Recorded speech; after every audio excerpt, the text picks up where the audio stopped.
નમસ્કાર દર્શક મિત્રો, N7 ગુજરાતી ન્યૂઝમાં આપણું હાર્દિક સ્વાગત છે।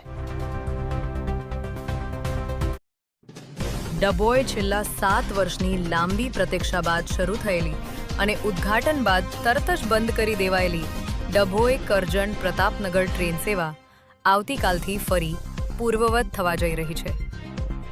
મીડિયામાં આ અંગેના અહેવાલો પ્રસિદ્ધ થયા બાદ રેલવે તંત્ર સફાળું જાગ્યું છે અને જનતાની હાલાકીને ધ્યાને લઈને મહત્વનો નિર્ણય લેવામાં આવ્યો છે।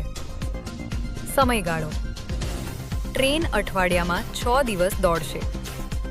રજાનો દિવસ: દર શનિવારે ટ્રેન સેવા બંધ રહેશે। રૂટ: આ ટ્રેન ડભોઈથી કરજણ અને પ્રતાપનગર સુધી કાર્યરત રહેશે। રૂઆત: આવતીકાલે રવિવારથી ટ્રેન ફરીથી દોડતી થશે।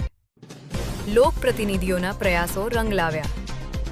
ઉદ્ઘાટન બાદ ટ્રેન અચાનક બંધ કરી દેવાતા સ્થાનિકોમાં ભારે રોષ જોવા મળ્યો હતો। આ બાબતે ડભોઈના વંદનભાઈ પંડ્યા અને હબીબભાઈ લોખંડવાલા દ્વારા રેલવે વિભાગમાં ધારદાર રજૂઆતો કરવામાં આવી હતી।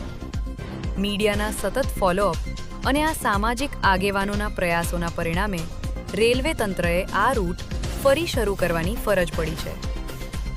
7 વર્ષની પ્રતીક્ષાનો અંત: ડભોઈ અને કરજણ વચ્ચેના રેલવે વ્યવહારની લોકો છેલ્લા 7 વર્ષથી રાહ જોઈ રહ્યા હતા। આ રૂટ શરૂ થવાથી નોકરિયાત વર્ગ, વિદ્યાર્થીઓ અને નાના વેપારીઓને મોટો ફાયદો થશે। આ હતા અત્યાર સુધીના મહત્વના સમાચાર। તો આવા જ સમાચાર જોવા માટે જોડાયેલા રહો અમારી સાથે। નમસ્કાર।